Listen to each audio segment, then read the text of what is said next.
Bueno, lo prometido, estamos con Diana Cohen Agres. ¿Cómo te va, Diana? ¿Bien? Hola, ¿qué tal, Jorge?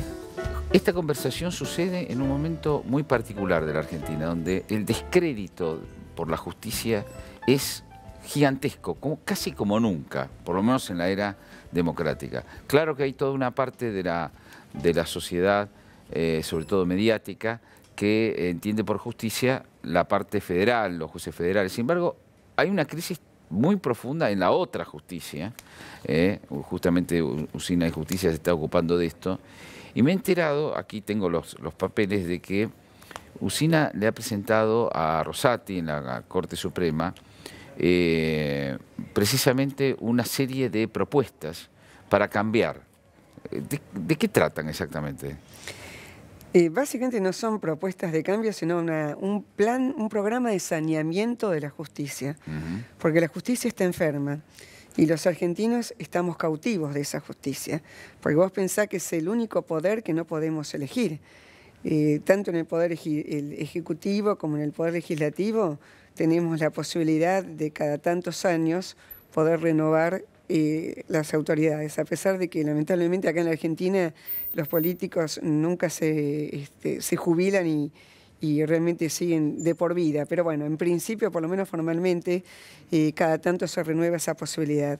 En cambio, en la justicia no hay posibilidad alguna y estamos cautivos de yo diría, de una élite dirigente, de una gran familia, así con G, frente a la cual no podemos hacer nada y que realmente nos viene castigando todos los días, tanto en un nivel macro, como pueden ser las causas que estamos viendo con horror en Comodoro Pi, como también en un nivel micro, que son esas causas invisibilizadas, esas causas donde muere un chico llevando empanadas en una bicicleta, donde la madre de ese chico asesinado tiene que mendigar justicia del juzgado en juzgado.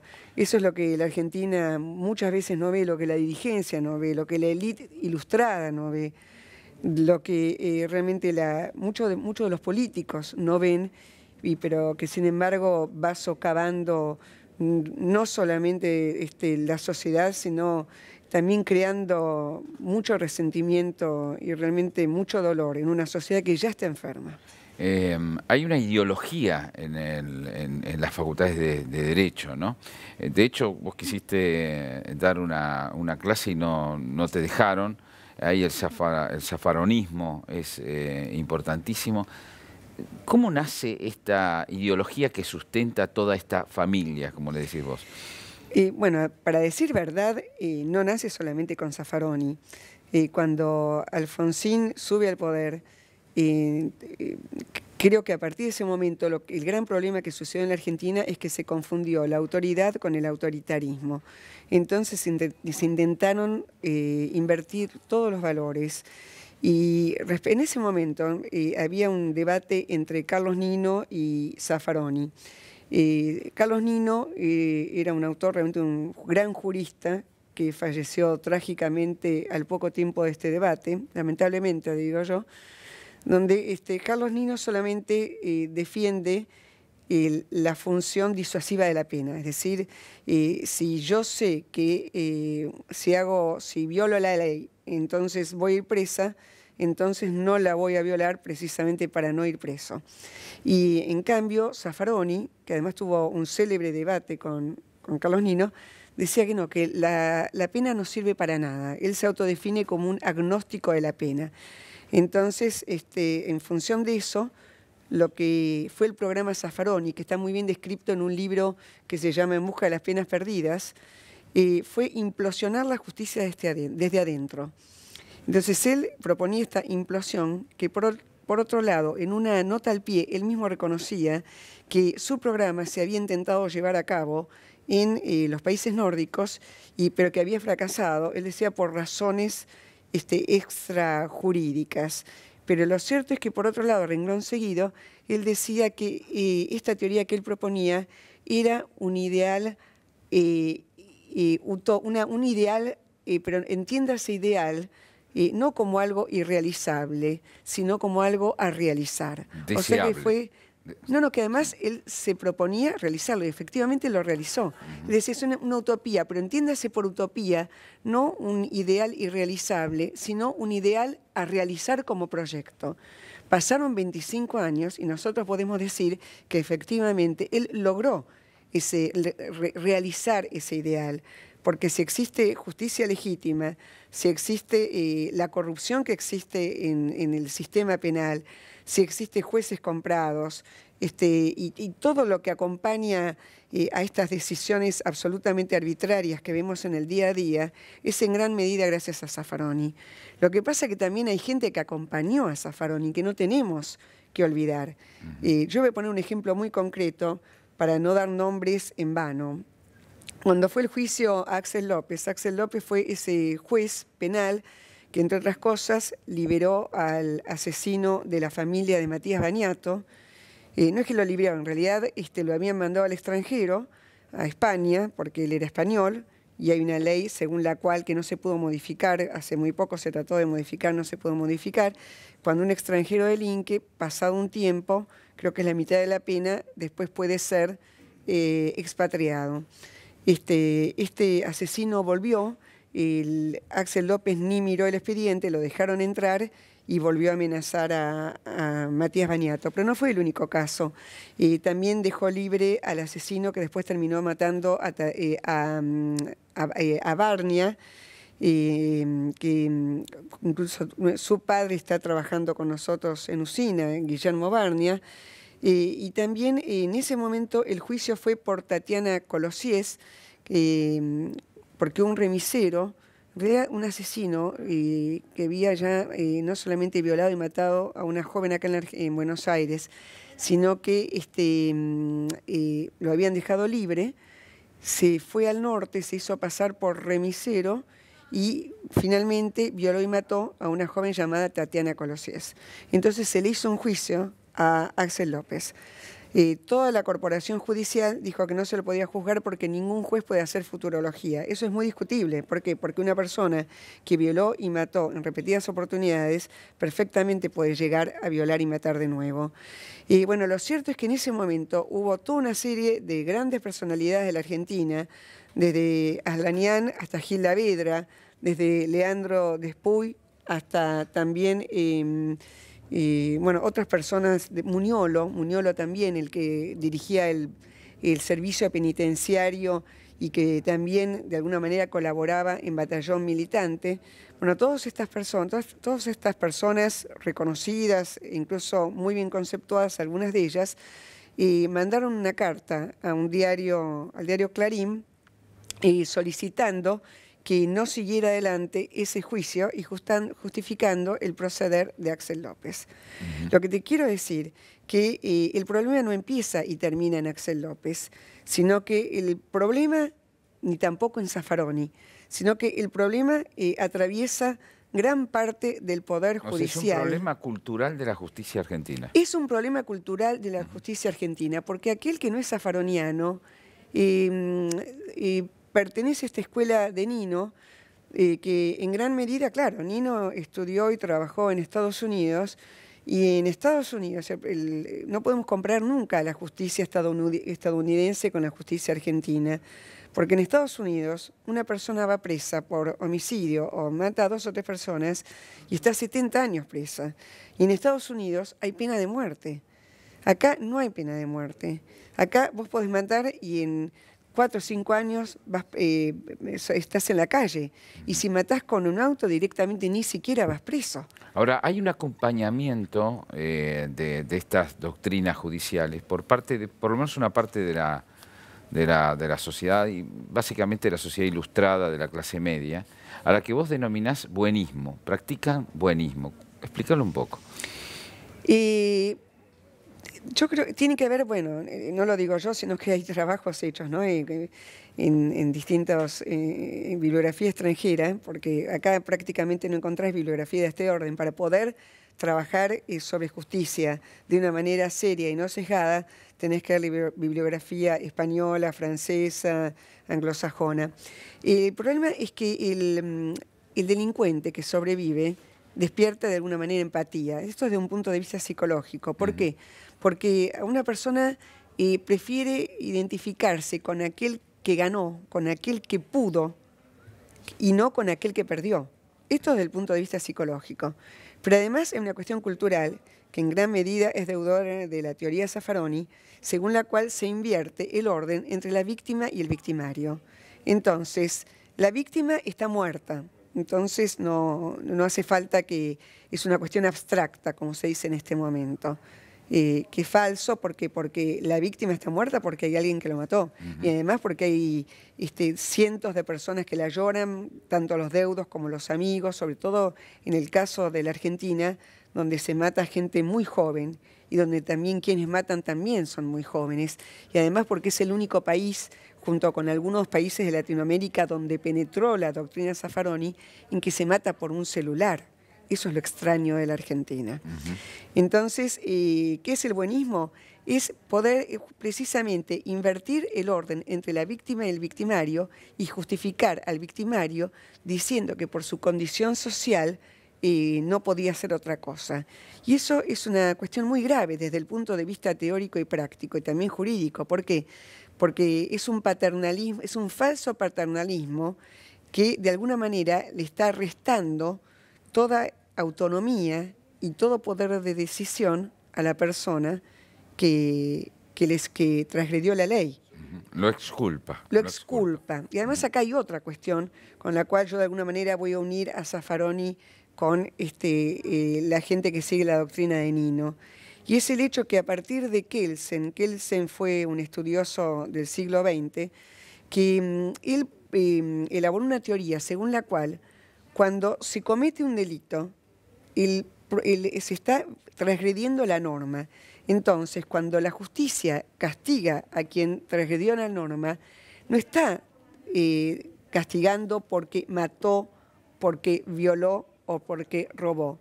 Está castigando porque transgredió la norma. Entonces, vos fíjate que un delito donde se viola a una mujer, donde se mata a alguien, donde se cometen cosas atroces, donde se secuestra, se transforma simplemente en una transgresión de la norma. Entonces, ya ahí desaparecen las personas. Ustedes presentaron este documento que habla de juicio por jurado y habla de el concepto peligrosidad y de la prisión preventiva. Contanos un poco. Bueno, el juicio por jurados hay una cosa que es muy elemental. En primer lugar fue copiado, está en la Constitución, es cierto, pero la Constitución fue escrita en el año 1853. Y el juicio por jurados, lo que pasa es que la Constitución argentina prácticamente se copió de la americana. En Estados Unidos se está tratando incluso de eliminar el sistema por jurados. ¿Por qué? Porque es muy costoso, porque es muy problemático y además porque lleva a injusticias como estas. En la Argentina, si un individuo es declarado inocente, entonces la familia de la víctima no puede apelar. En cambio, si es declarado culpable, el individuo puede apelar. Eso significa que hay una asimetría y se viola la igualdad ante la ley. Respecto de la prisión preventiva, tiene que ver con el concepto de peligrosidad. En muchos países del mundo todavía se conservan 3 criterios para mantener a una persona presa. Uno es el riesgo de fuga, el segundo es el entorpecimiento de la investigación y el tercero es la peligrosidad. Entonces muchas veces se dice, con la peligrosidad se está estigmatizando a un individuo que por el momento goza de la presunción de inocencia. Pero lo que hay que tener en cuenta en la peligrosidad es el concepto de agresión. O sea, se dice de una persona que es peligrosa cuando una persona agredió. Y la agresión es una característica psicológica, una característica incluso psiquiátrica, que no debería estar en manos del juez.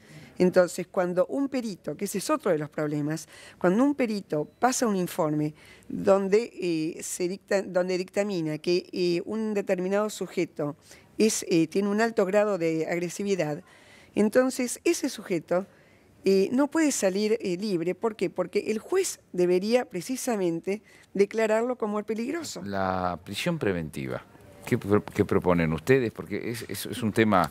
Y bueno, precisamente es lo que estábamos recién hablando. Una persona que violó no puede estar en la calle. ¿Por qué? Porque por ejemplo, en España se hizo un estudio realmente muy bien hecho con un grupo que recibió un tratamiento psicológico, psiquiátrico, farmacológico, y otro grupo testigo que no recibió ningún tipo de tratamiento, con violadores. ¿Cuál fue el éxito del tratamiento? Que hubo un 8% de personas que habían recibido un tratamiento y que no volvieron a violar hasta ese momento.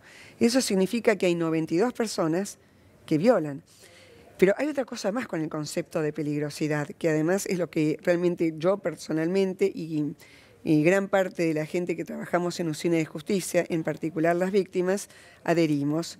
Y es el hecho de que cuando una persona hace un daño, esa persona tiene que reparar su daño, no solamente porque si no entorpece la ley o si hay riesgo de fuga, también porque es un daño. Es decir, y acá vuelvo en realidad a mi mención de Kelsen, el problema de la ley, tal como se concibe en la Argentina y en otras partes del mundo, donde la ley es muy lábil, es que se piensa que se transgredió una norma. Y se olvidan que hay una persona muerta, que hay una persona violada, que se produjo un sufrimiento enorme en un tercero. Entonces, cuando uno provoca un daño en un tercero, uno tiene realmente que hacer todo un trabajo de introspección como para poder reparar y de esa manera poder rehabilitarse y también poder ser reinsertado en la sociedad. Ahora, ¿cuál es el problema que existe en la ley argentina y que nosotros desde Usina de Justicia nos reunimos con la Comisión de Reforma del Código Penal y que lamentablemente hasta ahora no nos dieron ninguna respuesta respecto de este punto que es fundamental? En la Argentina lo que existe es una pena a plazos. Eso significa que cuando una persona delinque de lo que fuere y es castigada por un tribunal, esa persona va a estar presa 3, 5, 10 o 15 años, lo que fuera. Que nunca es eso, nunca, porque en realidad siempre salen antes por el programa de estímulo educativo y por otros beneficios que el preso recibe. Pero, ¿cuál es el problema fundamental? Que el objetivo de la cárcel es la rehabilitación. Y por otro lado, la ley es una ley a plazos. Ahora, ¿qué pasa si, por ejemplo, un violador le dan 5 años de prisión y pasados se cumplen los 5 años y ese individuo no se rehabilitó? Es decir, según la ley, lo tienen que largar igual, porque es conforme a derecho. Pero sin embargo, si el objetivo de la cárcel es la rehabilitación, ese individuo todavía no está preparado como para salir de la cárcel, porque todavía no se rehabilitó. Entonces, frente a este dilema, frente a esta disyuntiva, ¿qué es lo que hicieron la mayor parte de los países europeos? Tanto Francia como España, como Austria, como Alemania, la gran mayoría de Italia, de los países europeos, lo que hacen, propusieron la prisión permanente revisable, que acá en la Argentina se conocía como una accesoria por tiempo indeterminado. Concretamente, pasado el tiempo de cumplimiento de la pena, supone 15 años, ese individuo es revisado por un psiquiatra. Si está en condiciones de salir, efectivamente se lo libera o se fija un plazo para que pueda salir. Pero si no está en condiciones de salir, esa persona no sale y se le fija una nueva fecha para más adelante para ver si en ese momento, a los 5 años, en general es a los 5 años, sí está en condiciones, y así sucesivamente, de manera tal que si una persona no pudo rehabilitarse y por lo tanto no se va a poder reinsertar, esa persona por el momento no sale. Vos fíjate que el test, lo que se llama el test de la constitucionalidad, se cumple. ¿Por qué? Porque no es una pena a perpetuidad, es una pena que se va revisando de tanto en tanto y que asegura precisamente que esa persona salga rehabilitada y por otro lado que no sea un peligro para el resto de la población. Es decir, un sistema judicial que en nombre del humanismo deshumaniza a las víctimas, ¿no? Pero por supuesto, porque la víctima no existe. Y además en ese sentido, la Argentina está en deuda, estuvo en deuda y sigue estándolo, y ahora te voy a decir por qué, con una declaración de las Naciones Unidas del año 1985, que era una declaración que trataba en realidad sobre el reconocimiento hacia las víctimas. Pero esa declaración tenía un anexo que estaba dirigido a las víctimas de violencia institucional. En el año 1985, toda esa declaración se dedicó a través de indemnizaciones, de abogados que se ponía a disposición de la víctima, de beneficios de todo tipo, a la víctima de violencia institucional. Y toda la parte principal de esa declaración nunca fue cumplida, se borró. Entonces, el año pasado, a partir precisamente de un gran movimiento que se hizo a través de distintas organizaciones, en las cuales realmente Usina de Justicia tuvo un papel preponderante, se logró que se sancionara la ley de víctimas. Ahora, el problema es que la ley de víctimas todavía está en veremos, lamentablemente se está haciendo poco y nada. Nosotros presentamos un proyecto para poder avanzar con esa ley de víctimas. Lo que pasa es que la justicia en la Argentina es espasmódica, porque como está atravesada por la política y ahora la nueva agenda de la política es precisamente el feminismo y las cuestiones de género, entonces eso de alguna manera quedó, sí, se sancionó la ley, pero se está haciendo poco y nada, porque ahora los intereses son otros. Y te voy a poner un ejemplo muy concreto.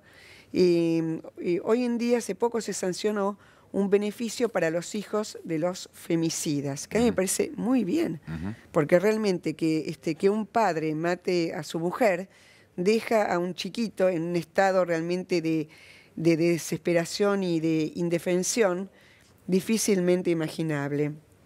Ahora, con el mismo criterio, se debería también haber indemnizado o darle un tipo de beneficio o de apoyo a los chiquitos cuyos padres son asesinados. ¿Por qué? Porque esa casa muchas veces queda sin el principal sostén. Y sin embargo, esos chicos no recibieron el mismo beneficio. Entonces vos fíjate que acá se está manchando una agenda por una agenda nacional elaborada con muchísimo cuidado y trabajo y que de alguna manera dio sus frutos el año pasado, con una agenda totalmente importada que nosotros estamos importando de países como los países nórdicos, donde obviamente no se mata por un celular y donde lo que existen básicamente son homicidios y delitos intrafamiliares, que no es nuestro caso. Ojalá que se arregle y que haya una visión integral de todo esto. Gracias, Diana. No, gracias a vos por la invitación.